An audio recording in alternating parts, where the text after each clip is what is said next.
والله لازم ይሄን ቪዲዮ እናተሰልፉት በጣም ስለሚጠቅማችሁ ነው والله ከመሬ ነው የምላችሁ ይሄ ቪዲዮ ለእናንተ ስለሚጠቅም ነው ይዤላችሁ መጥቶት ሁሌ ቲክቶክ ላይ በማይረባ ቪዲዮ ነው ጊዜያችን እናሳልፈው ቀልድ ምናም ዘፈን ምናም በማዳመጥ ነው ብዙ ጊዜ እናሳልፈው አንዳንዴም ቁም ነገር ሲመጣ በደንብ ጆሮ ሰተን ማዳመጥ ይኖርብናል ስለዚህ እስኪ ለእናንተ በጣም ይጠቅማችሁ ምክር ይዤላችሁ መጥቻለሁ ቪዲዮውን እስከመጨረሻው ድረስ ተከታተሉት ለእህት ወንድሞቻችሁ ሼር አድርጉላቸው ይሄን ቪዲዮ ከጆሮአችሁ ሳይሆን ከልባችን አዳምጡ በጣም ስለሚጠቅመን ነው ወደ ቪዲዮ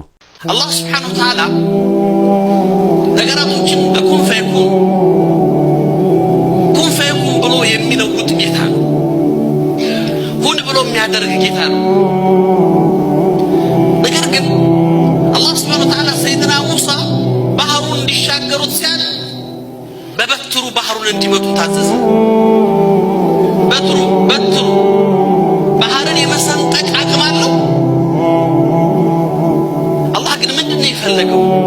ሰይድና ሙሳ በትሩ እንዲመቱት እናታችን መርየም بنت عمران የሰይድና ዒሳ እናታችን መርየም እርጉዙና ከማህበረሰብ ተገፍታ እውነትን ይዛ እየተሰቃየች የተመርዛፍ ተደግፋ ተርባ فهزي إليك بجزء النخل ይሄን የተመርዛፍ ንቅንቂው አላት አላህ Subhanahu እርጉዝ ሴት የተመርዛፍ ጎረምሳ አይችለው እንኳን እርጉዝ አላህ ቢል ጉልበተኛ ሊለቀንቀው አይችልም ከባድ ነው እንደምታውቁት ትልቅ ነው የሚነቀነቅ እኮ አይደለም አላህ Subhanahu Wa Ta'ala መርየምን ሊያበላ ፈልጎ የተመርዛፍ ከተመርዛፉ ላይ ተምር ሊያወርድላት ፈልጎ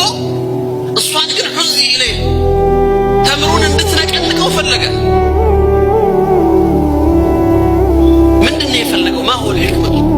ለምን አላህ ዝም ብሎ ያወርድላት ለምን የሷን ዛፍ ጋር መታገል ፈለገ ኻሊቅ ልከው ነብዩ መሐመድ ሰለላሁ ዐለይሂ ወሰለም በዛ ሁሉ ፈተና ውስጥ ሲያርፉ ለምንድነው አላህ ዝም ብሎ ያረዳቸው ይችላል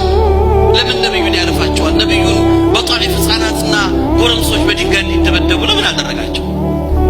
ያ ሁሉ ፈተና እንዲደርስ ለምን ሆነ አላህ የሚፈልገው ከኛ እንቅስቃሴ አለ ጥረት አለ ሙከራ አለ